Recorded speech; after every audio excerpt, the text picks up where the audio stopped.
सभागण, सभी उपस्थित अतिथिगण एवं मेरे प्रिय सहपाठियों, सबसे पहले तो आप सभी को गणतंत्र दिवस की हार्दिक शुभकामनाएं। आज मैं सबसे पहले आपको एक घटना के बारे में बताना चाहती हूँ कि जब उत्तर प्रदेश में एक मुख्यमंत्री ने कॉलेज का नाम बदलकर रख दिया था, जो कि चंद्रशेखर आजाद के नाम पर था। तब एक पत्रकार उनसे पब्लिकली पूछते हैं कि यह करने का कारण क्या है। तब वह कहती है कि कौन चंद्रशेखर, वह आतंकी। तो इस बात पे कवि का हृदय द्रवित हो उठता है और वह कविता की रचना करते हैं, जिसे मैं आज आपके सामने प्रस्तुत करने जा रही हूँ।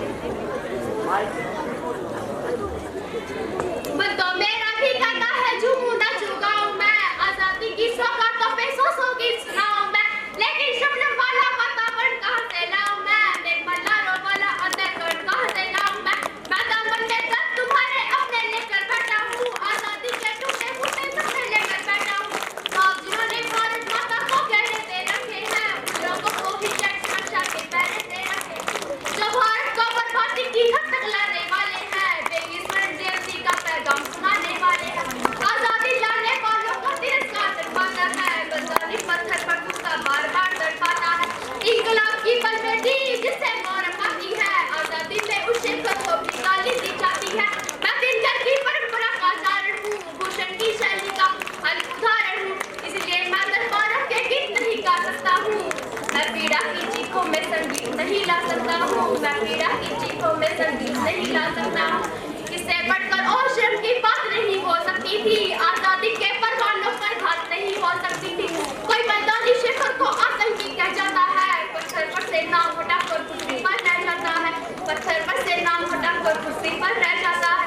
सरकारी की भी कोई सीमा है, मर्यादा है, यह घटना तो देशद्रोह की परिभाषा से ज्यादा है। मेरी आंखों में पानी है, सीने में चिंगारी है, राजनीति ने कुर्बानी के दिल पे ठोकर मारी है। सारे योद्धा चुपते, कोई कहीं नहीं बोला, लेकिन कोई ये ना समझे, कोई खुद नहीं बोला। सुनकर कलतानी बेटा का धीरज तोड़ गया होगा, मंगल पांडे पिशोड़ की भाषा बोल गया होगा। सुनकर हिंद महासागर की लहरें तड़प गई होंगी, शायद बिस्मिल की गजलों की बहरें तड़प गई होंगी।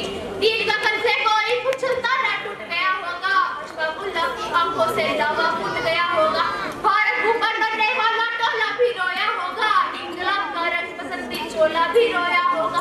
चुपके रोया होगा संगम तीरथ का पानी, आंसू आंसू रोई होगी धरती की चुनर थाली। एक समंदर रोई होगी भगत सिंह की कुर्बानी, क्या यही सुनने की खातिर फांसी झूले सरदार जी, क्या यही सुनने की खातिर फांसी झूले सरदार जी।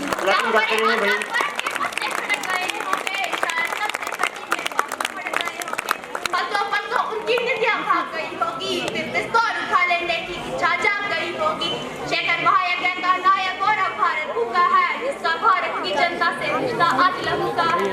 और जो घूमे थे आजादी के जातों के पत्थर पूछे चूमे थे, इस घटना पर चुप बैठे थे, सबके मुंह पर ताले थे। तब गठबंधन क्यों नहीं तोड़ा जो उन्हीं बदवाले थे, तब गठबंधन क्यों नहीं तोड़ा जो उन्हीं बदवाले। तो सीधे पर गोली खाने को आगे बढ़ जाते थे, भारत माता की जय कहकर फांसी पर चढ़ जाते थे, भारत माता की जय कहकर फांसी पर चढ़ जाते थे, फांसी पर चढ़ जाते थे।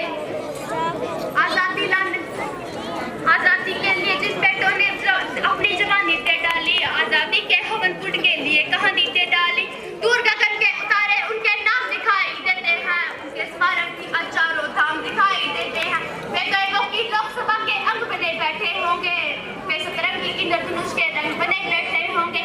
उन बेटों की याद बुलाने की नादानी करते हो, इंद्रधनुष के रंग छुड़ाने की नादानी करते हो, जिनके कारण आगे भारत आजाद दिखाई देता है।